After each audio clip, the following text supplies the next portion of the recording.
James ఓ James రండి రండి. సలాం బాబాయ్. సలాం ఇక్కడికి ఎందుకు వచ్చిందిరా? అటు తిరిగాడు బాబాయ్. శివాలయంలో షేక్ మీరాకేం పని? ఇది మా బోటి బీద సాదలకు పుట్టిల్లు బాబాయ్. అవ్వా ఇంకా నయం అత్తిల్లం లేదు అంటాడేమో.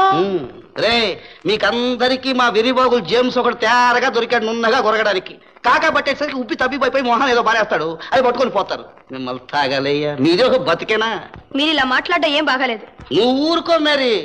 ఏదో వార్షికోత్సవం అని చెప్పి నా అంతటి వాడిని ఇన్విటేషన్ చేసి ఒక పావల దండ ఓ సన్యాసి గారికి వేసేది అధ్యక్షుడిని నాకేసి అవమానం చేశాడు. మీ నాన్న ఫోటో కింద పారేశాడు. అదంతా మర్చిపోయావంటి. అయినా ప్లాట్ఫారం మీద తలనొప్పి తైలం అమ్ముకునేవాడిని ఇంట్లోకి తీసుకొస్తే వాడు ఏదో పెద్ద డిఎంఓ అనుకుని ఆ తైలం మనకే రాస్తాడు. మార్తాండ గారు అధిక ప్రసంగం చాలించండి. మీరు చెప్పాల్సింది ఏదైనా ఉంటే మా నాన్నగారితో చెప్పుకోండి. చెప్పనివ్వండి. ఆయన నా తండ్రి వంటి వారు. చూసా బాబాయ్, నువ్వు తండ్రి వాట. రే రే ఏం కూసావు? నేను నీకు తండ్రినా? అమావాస్యకు అబ్దుల్ కాదర్కు సంబంధం ఏంట్రా? నా పేసుకు నీ ముఖానికి పోలికేమిట్రా? మీ ముఖం ఇంకెవ్వరికీ రాదు బాబాయ్. 6 అడుగుల మనిషికి భగవంతుడు ఇచ్చింది 4 అంగుళాల నాలుక. అది గ్రహించి మాట్లాడమనుంది మా శాస్త్రంలో. రే ఎవరో చదువురాని వాళ్ళ దగ్గర చెప్పరా మీ శాస్త్రాన్ని గురించి? దాని తాతలు లాంటివి చెప్పారా మా శాస్త్రంలో. సకల విధులైన సుజనుల సభల్లో నమో నమే భూషణం మూఢమానవులకు అని అదే భగవద్గీతలో అరటిపండు వచ్చినట్టు చెప్పారు. సత్యం బో. భగవద్గీత కాదు బాబాయ్, భర్తృహరి చెప్పాడు. భర్త హరో భార్య హరో నాకు అనవసరం. మా శాస్త్రంలో చెప్పారా లేదా అది నా పాయింట్. అది సరే, ఆ అమ్మాయి చిన్నపిల్ల కదా, ఇటువంటి చోటుకి నువ్వు రావచ్చా? అసలు నువ్వు మందులు అమ్మడానికి వచ్చావా, మత్తు చల్లడానికి వచ్చావా? పోరా బయటికి. మార్తాండ గారు ఆయన్ని బయటికి పొమ్మనడానికి మీకే అధికారం ఉంది. నోర్మీరా, చిన్నపిల్ల, వరల్డ్ తెలియదు, పైగా ఇలాంటి రౌడీల గురించి అసలే తెలియదు. చూడమ్మా అని బయటికి వెళ్ళమనమ్మా. ఆయన ఒక్కనాటికి బయటికి పోవాల్సిన అగత్యం లేదు.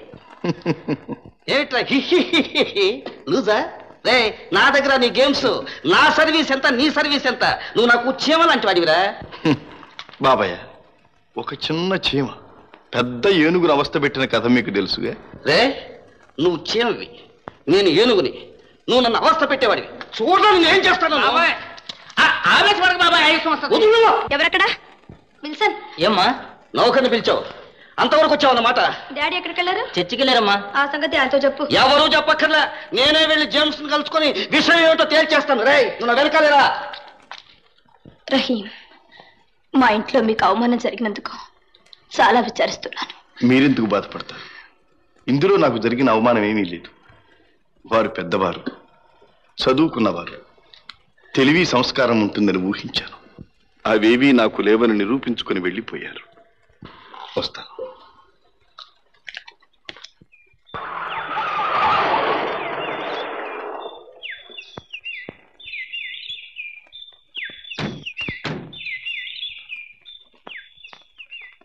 బాబాయ్, ఆ రోజు కనకదుర్గ గుడి మెట్లు ఎక్కమంటే 2 మెట్లు ఎక్కేసరికే కాళ్ళు పీకుతున్నాయి అన్నావే, ఇప్పుడు నోరెత్తకుండా చర్చి మెట్లన్నీ ఎక్కేస్తున్నావే. అవునులే, పరాయి దేవుడు అంటే ఎలాగైనా మోజెక్కువే. దేవుడి కోసం అయితే అక్కడి నుంచి దండం పెడితే అందుకోడు. ఇప్పుడు మన పని జేమ్స్ తోటి. ఆయన కోసం మనం ఎంత ఆయాస పడితే ఆయన అంత సంతోషిస్తాడు. అవునులే, 10 లక్షలు పైన ఉన్నప్పుడు నోరెత్తకుండా ఎక్కేవలసిందే. బాబాయ్, రహీం ఏదో కథ చెప్పాడే, ఏనుగు చీమా కథ. దాని అంతరార్థం ఏమైనా గ్రహించావా? ఆ మాత్రం గ్రహించకుండానే ఉన్నాడు అనుకుంటున్నావా ఈ మార్తాండం? అది కాదురా నా బాధ. రహీముని ఇంట్లోంచి వెళ్ళమన్నప్పుడు మేరీ ఏమందో విన్నావా? ఆయన్ను బయటికి పంపించడానికి మీకేం అధికారం ఉంది అంది. ఆయన్ని అంది. అబ్బా బాబా బాబా, బుర్ర అంటే నీదే బాబాయ్ బుర్ర. ఆవులిస్తే పేవులు లెక్క పెట్టేస్తావు. బాబాయ్, మరి రహీంకి మేరీకి మధ్య ఏదైనా లవ్వు గివ్వు ఉందేమో? ఏమిటి ఉంది? అయితే డైడీ ఆ సంగతి జేమ్స్ కు తెలిసిందంటే వెనక ముందు చూడకుండా వాళ్ళిద్దరికి మ్యారేజ్ చేసేస్తాడు. అతను మల్లారం పిచ్చోడు. అయితే కొంప ములుగుతుంది. ఇప్పుడే నిన్ను గడ్డిపార కింద గడ్డిపారేస్తున్నాడు రహీం. రేపొద్దున జేమ్స్ కి అల్లుడైతే ఇంకేమైనా ఉందా? 10 లక్షల యజమాని అయి కూర్చుంటాడు. దాంతో నువ్వా నేనా అని పబ్లిక్ ఎదురు పడతాడు నిన్ను. అందుకే కదట్రా మనం ఇప్పుడు ప్రైవేట్ గా స్పెషల్ ప్లాన్ వేస్తున్నాము. జేమ్స్ 10 లక్షలు, మన 10 లక్షలు కలిశాయంటే ఇక మనకు పట్టపగ్గాలు ఉండవు. ఆ రహీం గాడిని నల్లిని నలిపేయచ్చు. డైడే జేమ్స్. హలో మార్తాండం. భక్తి అంటే నీదోనోయ్. ఎంత పుణ్యం చేసుకోకపోతే ఇంత భక్తి కుదురుతుంది? ఎలా వచ్చావు? ఏం లేదు, చర్చికి వస్తే నిన్ను దేవుణ్ణి కూడా చూడొచ్చు కదా అని ఇలా వచ్చాను. మా ప్రభుత్వం చూడాలి బుద్ధి పుట్టిందే నీకు? ఈ మార్తాండానికి క్రీస్తు కృష్ణుల తేడా ఏమీ లేదా. అయితే రా చర్చిలో పోదాం. అబ్బాబా, మా బాబాయ్ గుడి లోపలికి రాడు, మెట్టిన దాకా.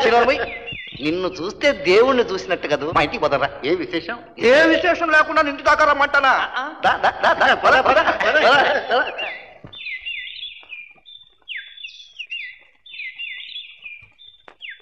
రాజంసు రా రా కొడను వీళ్ళు తలపిస్తున్నప్పుడు కూర్చో కూర్చో కూర్చో కూర్చో. రాజ్యం ఎవరు వచ్చారో చూడు. అన్నయ్య బాగున్నారా? ఆ పనులదేంటి? ప్రసాదం, ఇవాళ మహాశివరాత్రి. తల్లి కనకదుర్గ, ఈ పర్వదినం రోజు నాకు ఇంత మంచి బుద్ధి పుట్టించావా? రాజ్యం, జేమ్స్ మన ఇంటికి ఎందుకు తీసుకొచ్చావో తెలుసా? ఎందుకండి? 10 లక్షలు. ఒక మహత్కార్యం చేయటానికి. మార్తాండం పుట్టాడు, లక్షలు లక్షలు సంపాదించాడు, ఎన్నో ఇళ్ళు కట్టాడు, చివరకు చచ్చాడు డైట్. అబ్బాబా, ఏమిటండి ఆ మాటలు? అన్నంత మాత్రం చచ్చిపోతానటే పిచ్చిదానా. ఇంకా ఎంతమందిని చంపాలి? దిగులు పడకు.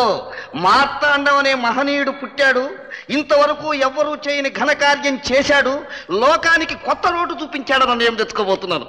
మార్తాండం, నీ మాటలు చూస్తుంటే ఏదో పెద్ద విప్లవేతాలు పెట్టినట్టున్నావే. ఏ వీఫూది పట్టెలు పెట్టుకున్నంత మాత్రాన విప్లవం తలపెట్టకూడదా? ఇంతకీ నువ్వు తలపెట్టిన విప్లవేడు చెబుతూ. నేను తలపెట్టిన విప్లవం సామాన్యమైంది కాదు. గబుక్కుని చెప్పానంటే మీరిద్దరూ ఏమైపోతారో అని భయం. అసలు సంగతి ఏమిటో చెప్పండి. చెబుతా చెబుతా. తాపిగా వినండి. వినండి. కంగారు పడొద్దు. పడొద్దు. ఈనాడు మన దేశంలో ఒకే మతస్థులు ఒక కులం పిల్లను ఇంకో కులం పిల్లాడికి ఇచ్చి పెళ్లి చేసి పెద్ద విప్లవం చేశామని చెప్పి దెబ్బలు దచ్చుకుంటున్నారు. నేను ఇప్పుడు తలపెట్టిన విప్లవం వాటన్నిటికంటే టాప్, ఎవరెస్ట్ కంటే టాప్. ఏంటో తెలుసా? చెప్పలా? ఒక మతానికి ఇంకొక మతానికి కనెక్షన్ పెట్టేస్తున్నారు. అర్థం కాలేదా? అయితే అసలు కథ చెబుతాను. నా కొడుకు చంద్రానికి మా జేమ్స్ బావ కూతురు మేరీకి కళ్యాణమే వైభోగం. ఏం జేమ్స్, ఏం రాజ్యం, ఏంటి అలా సైలెన్సర్ అయిపోయారు? మార్తాండం, నా సంతోషానికి అంతులేదు. I'm really very very happy, very happy. ఇంతకాలం ఆ ప్రభు నేనేమని ప్రార్థిస్తున్నాను, సమాధానంగా నీ నోటి వెంటే పలికాడు. ఈ పెళ్లికి నేను నిండు హృదయంతో అంగీకరిస్తున్నాను. అమ్మయ్యా, నువ్వు ఎక్కడ ఒప్పుకోవాలని చెప్పిన కంగారు పడిపోయాను. ఎందుకంటే చిన్నప్పటి నుంచి నేను ఎడ్డేమంటే నువ్వు తెడ్డమనే రకంగా. ఏంటి రాజ్యం, మాట మంచి లేకుండా అలా స్టోన్ రాయిలాగా నిలబడిపోయావు? నీ మనసులో ఏముందో చెప్పు. మీకేంత మంచి ఆలోచన తోచిన తర్వాత నేను చెప్పేదే ఉండండి. ఇన్నాళ్లకు నా మనసు చల్లబడింది. అంతా కనకదుర్గమ్మ కటాక్షం, లేకపోతే మీరు ఎప్పుడైనా మాట ఒప్పుకున్నారా? మేము ఒప్పుకునేంత మాట చెప్తేగా నువ్వు. ఇప్పుడు చెప్పానుగా. జేమ్స్, అబ్బాయి పోలీస్ ట్రైనింగ్ అయి రావడంతో పెళ్లి చేసేద్దాం. అప్పటిదాకా ఇది బయటికి పొక్కనివ్వద్దు, నీకు పుణ్యం ఉంటుంది.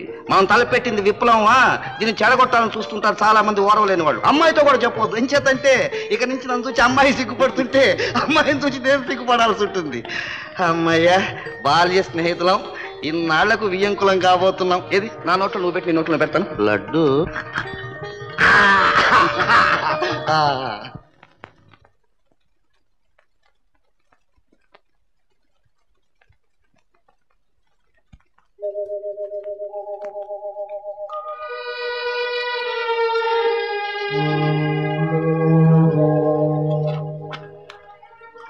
ఏమిటమ్మా చూస్తున్నావు? ఏం లేదు బాబు గారు, మేరీ అమ్మగారి పక్కన ఉన్నది ఎవరాన్ని చూస్తా. అతనా?